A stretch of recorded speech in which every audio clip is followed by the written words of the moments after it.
săraca, dar sunt acasă și să se vorbească așa volum de zile. Nici fixurile sunt nici motivurile așa și fericite.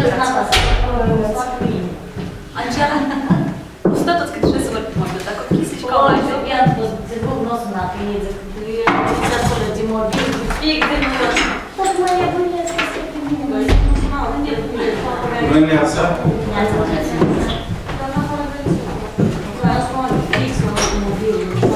Marina, încă o dată repede, anunțați toți și în sală, suntem în timp. Marina, oricine, că nu doar repede. Ia vezi, repede toți, în pași suntem în timp.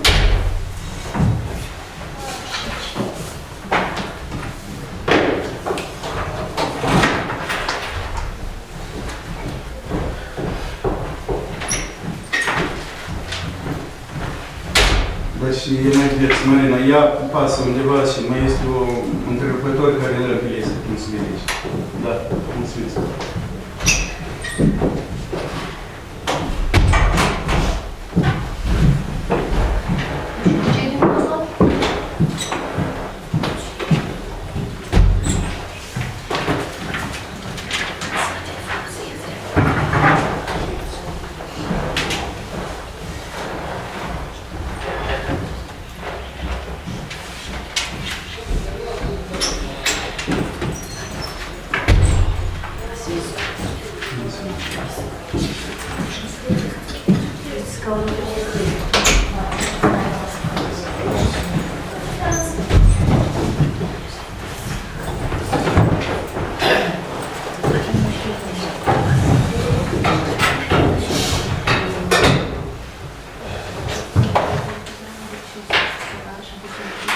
Parcă suntem toți, da?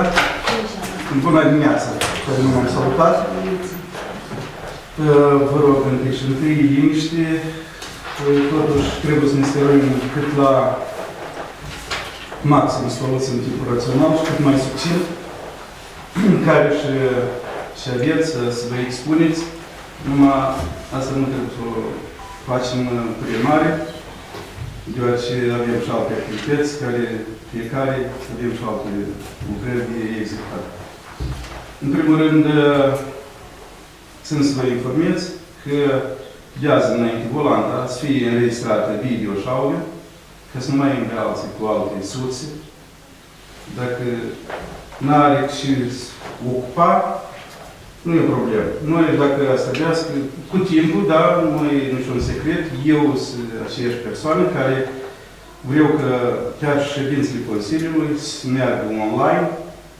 Asta este și una din cerințele de la Programul Național Unite pentru Dezvoltare, de unde am accesat proiecte și am procurat echipament, respectiv pentru a asigura transparența decizională a administrației publice locale.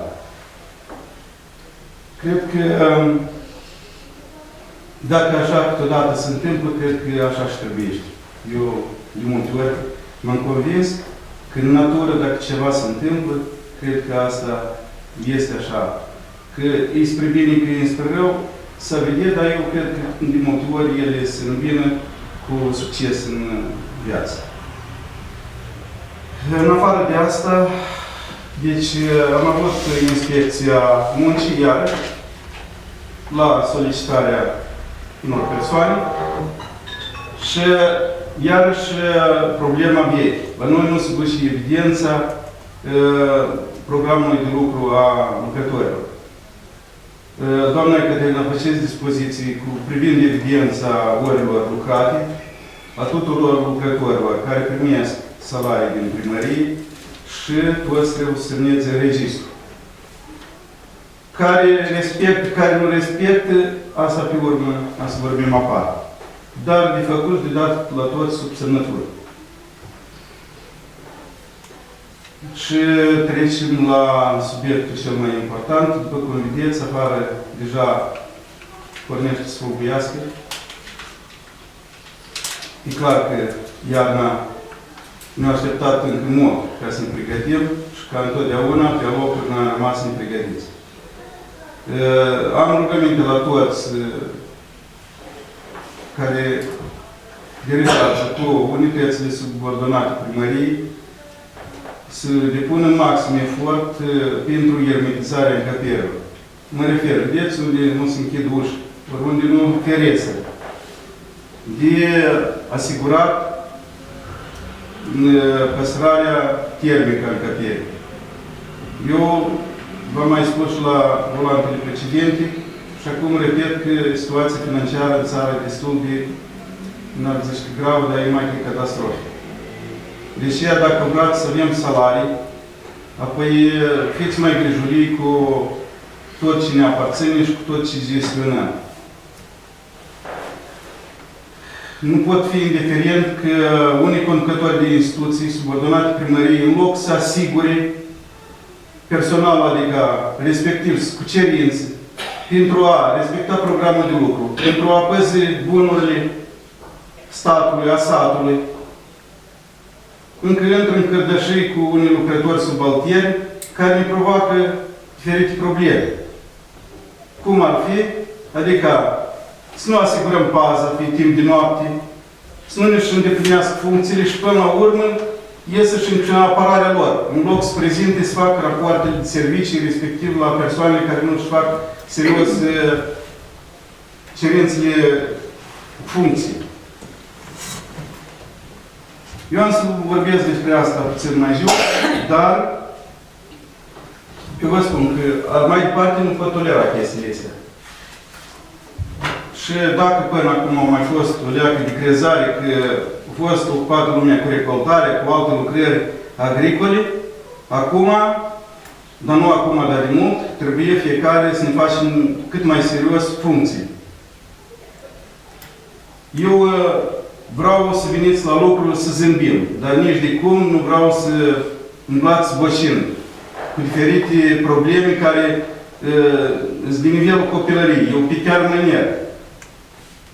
Nu se întreprinde nimic, în afară de aceea că numai să cu vorbărai și restul nimic mai mult. Iată de contabil a fost prezentat programul pentru anul 2016 și la capitolul cheltuielilor resurselor financiare pentru activitățile respective la fiecare instituție subordonată primăriei. Și atât este la aparatul primăriei.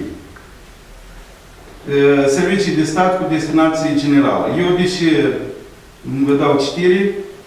Deoarece, adică dacă sunt careva adăugiri, încă poate nu-i târziu, să le planificăm într-așa mod ca instituțiile să activeze destul normal și lumea, beneficiarii, să fie satisfăcuți de organizarea și gestionarea resurselor financiare. Deci, ca scop, au fost interese promovate și probleme soluționate ale populației din localitate și la obiective aici este întocmirea și aducerea la cunoștință publică, înaintare spre examinarea 30 proiecte de decizie a Consiliului Local în mediu pe an. Alt obiectiv a fost întocmirea, vizarea, aducerea la cunoștință publică și elaborarea 40 dispoziții cu caracter general a primarului în mediu pe an, examinarea 20 de petiții a cetățenilor în mediu pe an, efectuarea evidenței contabile în 7 instituții subordonate primăriei și prezentarea în mediu a 3 rapoarte de executare a bugetului la examinare și aprobare Consiliului Local,